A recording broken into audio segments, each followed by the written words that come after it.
এর আগে একদিন একটা ভিডিওতে বলেছিলাম না পাবলো লস্যি খাই, দেখো আজকে সেই ভিডিওটা দেখাচ্ছি, আজকে করে দেখাচ্ছি।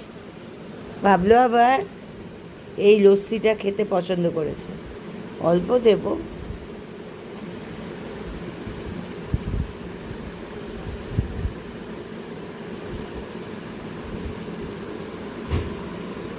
ঠান্ডা আছে, একটুখানি ইয়ে করে দিই, শেক করে দিই।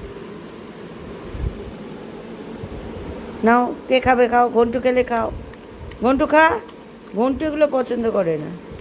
ওই রোজ ওয়াটার আছে না, ঘন্টুর ওইটা শুধু দুধ হলেও তো খেত, শুধু দুধ বা দই, দই ঘন্টু পছন্দ করে না। এ নাও, একটু নিয়ে নাও, ঘন্টু নেবে। ঘন্টু গন্ধটা শুকিয়ে মুখ গুলিয়ে নিয়েছে। দেখো পাবলো কেমন চেটে পুটে চেটে পুটে চেটে পুটে চেটে